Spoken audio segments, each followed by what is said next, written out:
Ohio State beats Michigan to end their four-game skid against the Wolverines. They'll face Indiana, the Big Ten championship game. They remain perfect. The Ducks save their season or postseason, and Michigan State fires its football coach. We have a loaded Big Ten recap from the weekend. You're in the right place. Locked On Big Ten starts right now.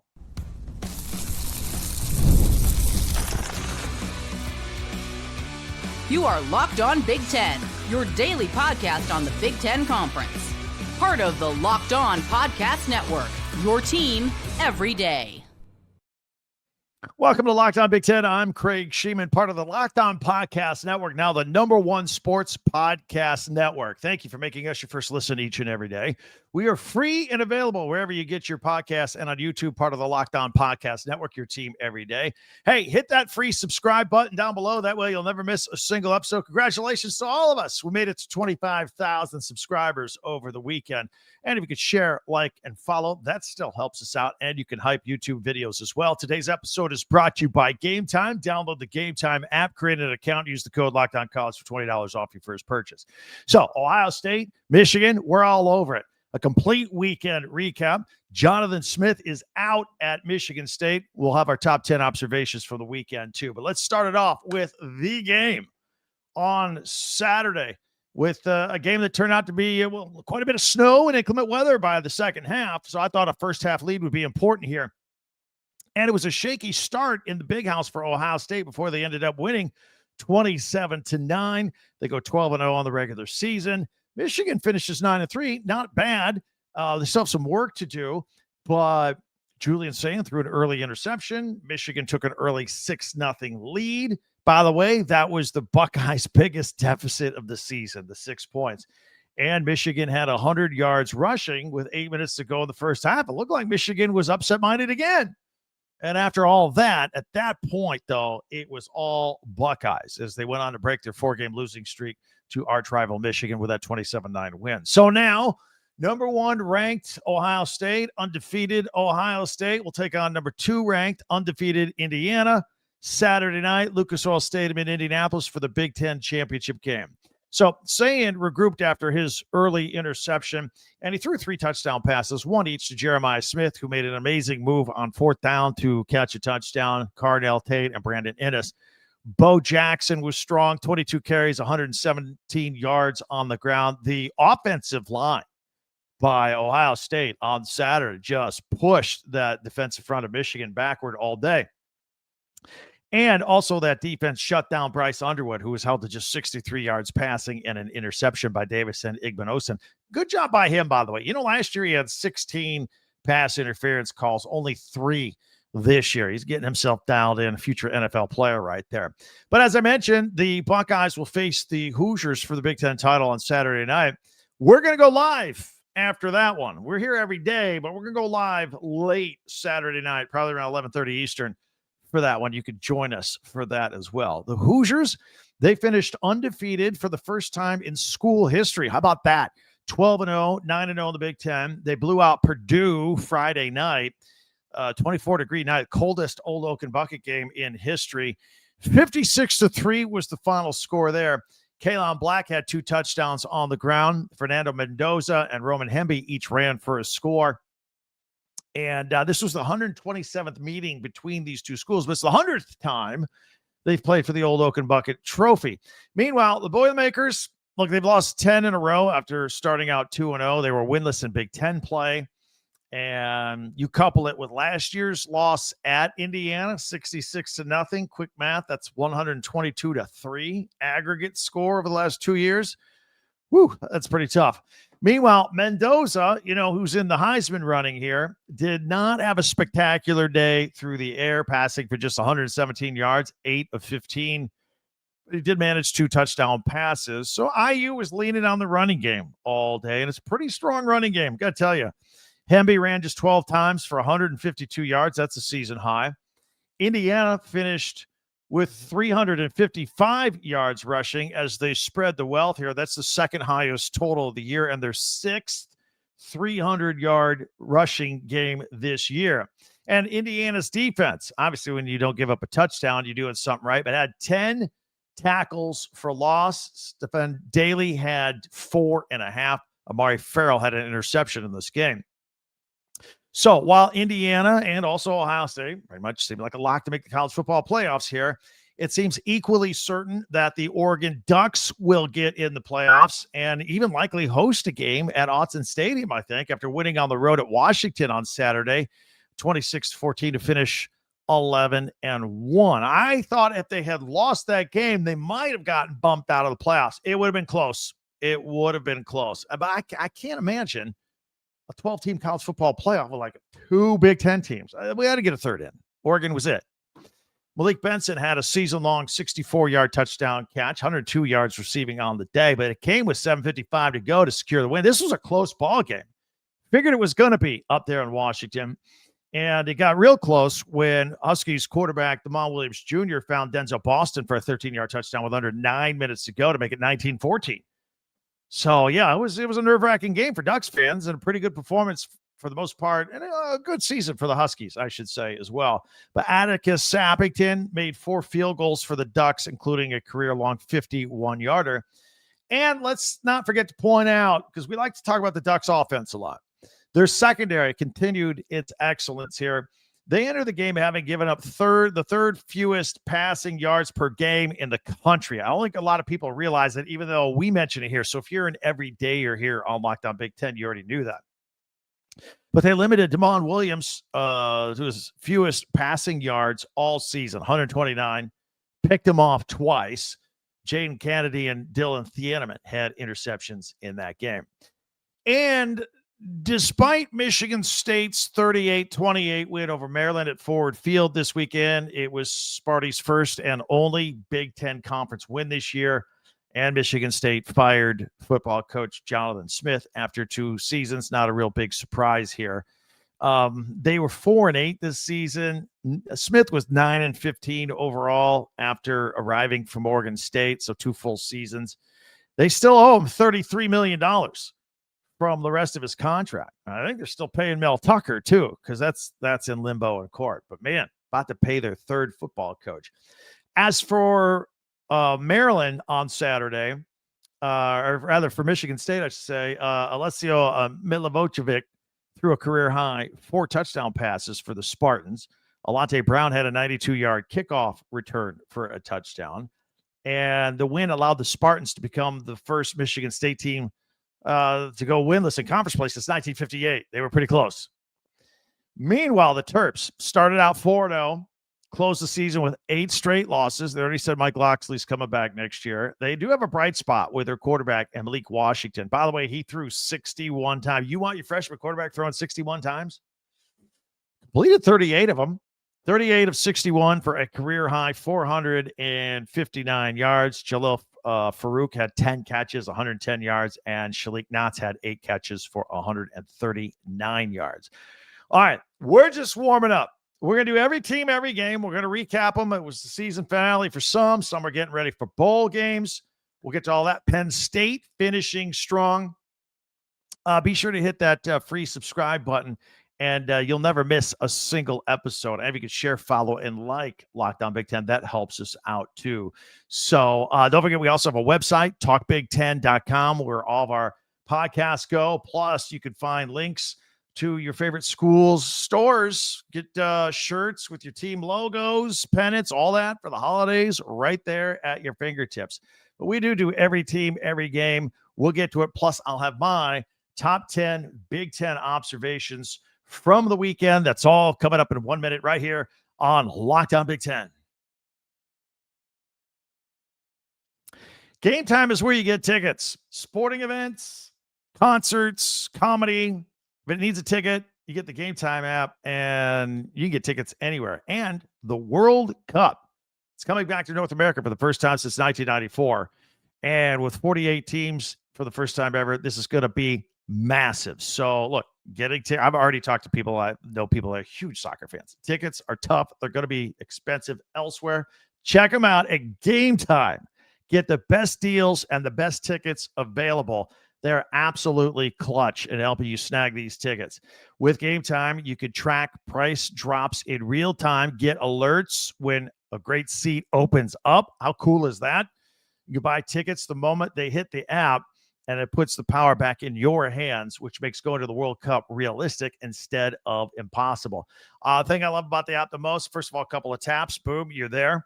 No surprises with the pricing. It's all in right there. No add-ons after the fact. They're like, whoa, where did that come from? And you got a view from the seat of the ticket you're about to buy right there. Take the guesswork out of buying World Cup tickets and every match, concert, or event with Game Time. Download the Game Time app, create an account, use the code LOCKEDONCollege for $20 off your first purchase. Terms apply. Again, download the app, make an account, use the code LOCKEDONCollege for $20 off. Swipe, tap, ticket, go. Game Time. Thanks for checking us out and making Locked On Big Ten your first listen each and every day. And especially thank you for making Locked On the number one sports podcast out there, especially you everydayers. Meanwhile, be sure to hit that subscribe button down below, share, follow, and like Locked On Big Ten, your team every day. And don't forget our website, talkbig10.com. All right, so Penn State, we all know the story here. They started the season number 2 in the country preseason. They laid an egg. They were horrible. James Franklin got fired. Drew Rowler got hurt. Then they started playing a little bit better like they were supposed to. They started looking like the team that was ranked number 2 because there's a lot of future NFL talent on this team. So they had games where they showed some life against Ohio State and really did so against Indiana, the top 2 teams in the country. One against Michigan State. They started winning a couple of games.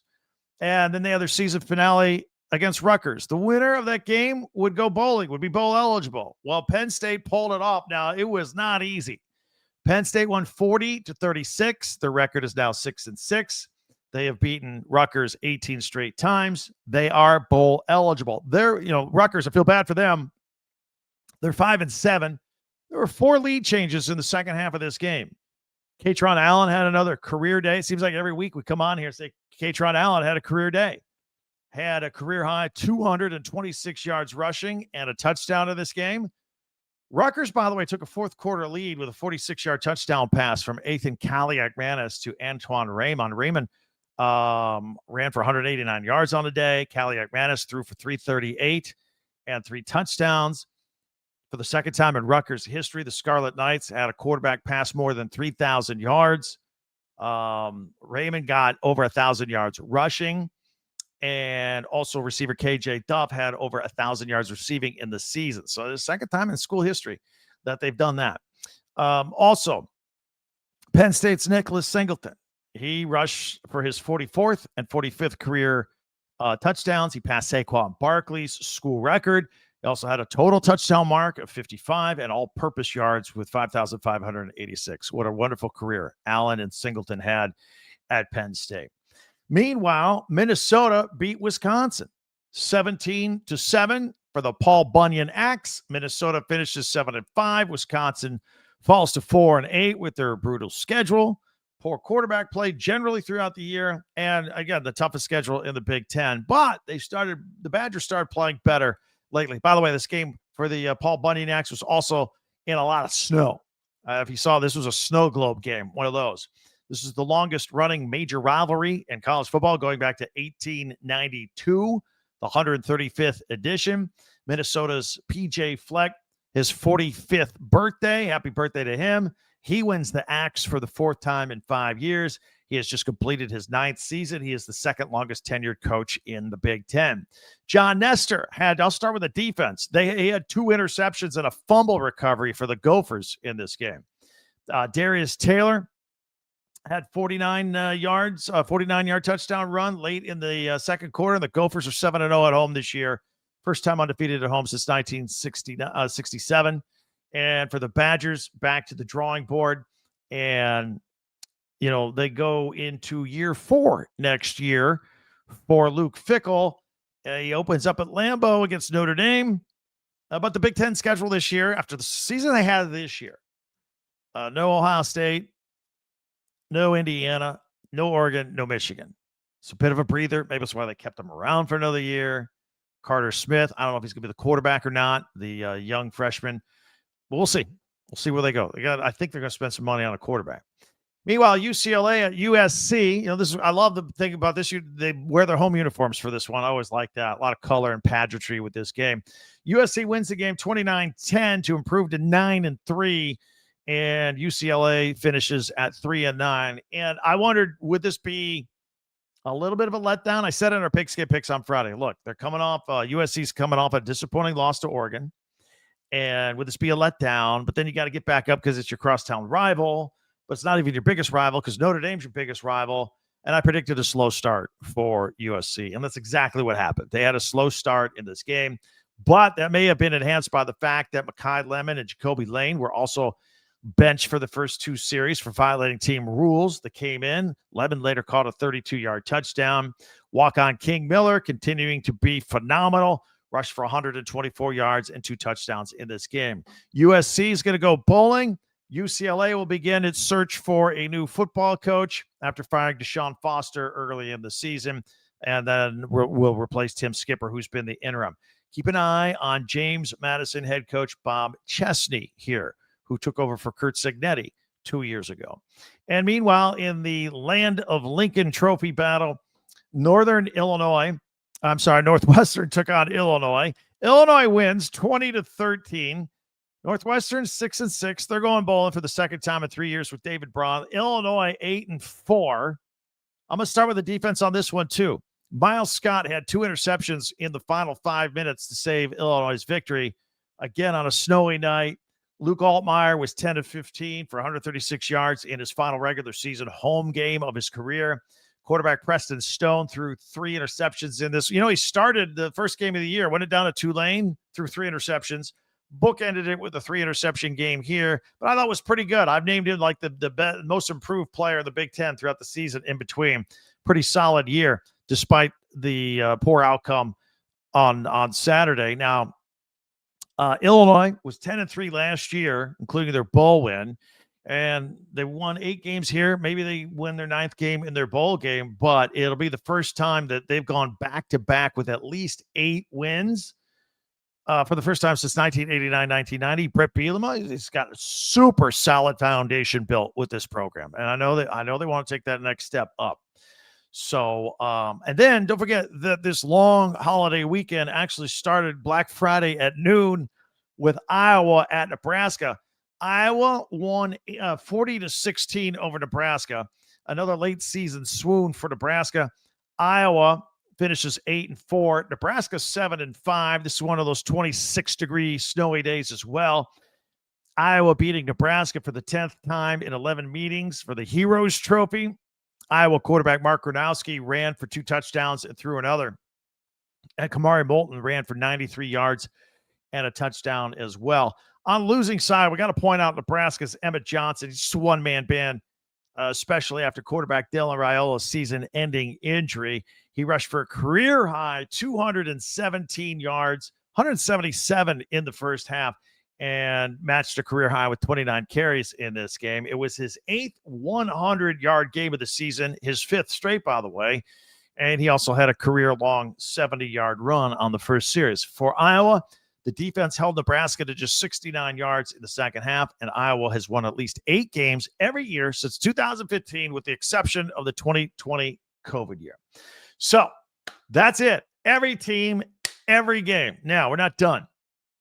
If you're new to our podcast, if you are, welcome aboard. Thank you. And if you're one of those that put us over 25,000 free subscriptions over the weekend, thank you for that as well. So we always have features. Mondays, we do my top 10 Big Ten observations from the weekend.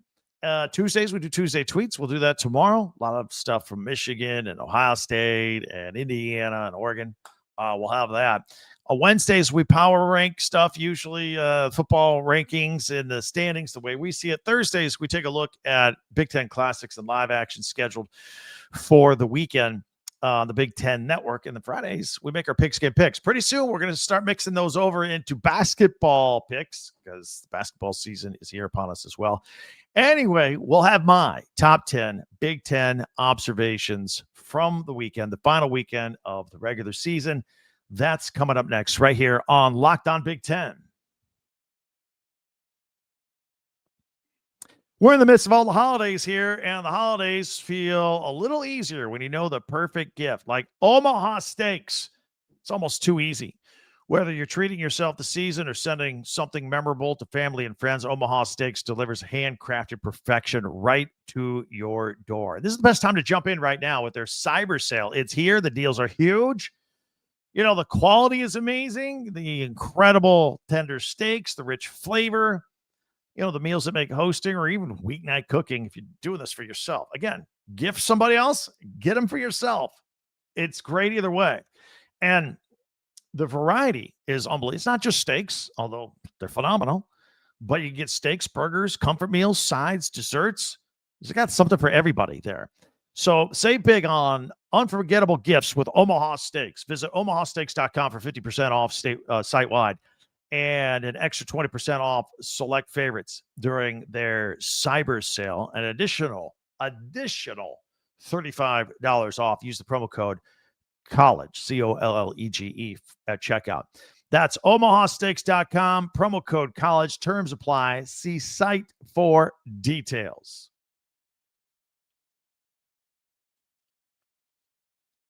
Thanks for checking us out here on Locked On Big Ten. Thanks for putting us over 25,000 regular daily subscribers. It's always free, by the way. And if you could share, follow, and like, that would be great. And we're the #1 sports podcast out there with Locked On.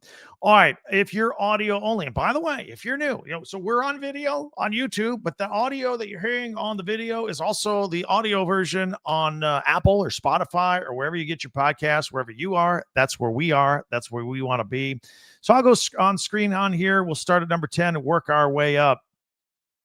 And again, these are top 10 Big Ten observations from the weekend. And let me also just remind you here, this is a loose 10. If you made the 10, that's where all the prestige is. All right, I loosely rank them, but I do want to start it off with Minnesota and some defense with this.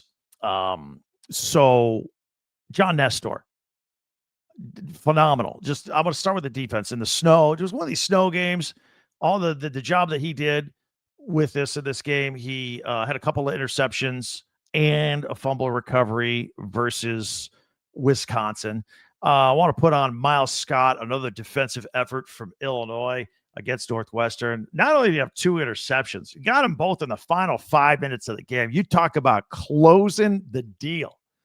Very, very impressive.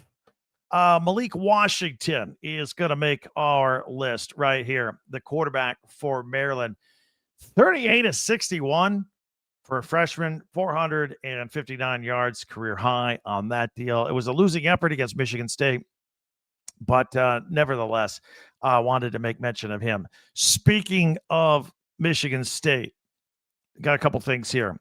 Alessio Milivojevic, their young quarterback, career high 4 touchdown passes versus Maryland in that game. And then special teams, we also like to highlight Alante Brown had a 92-yard kickoff return versus Maryland in this game.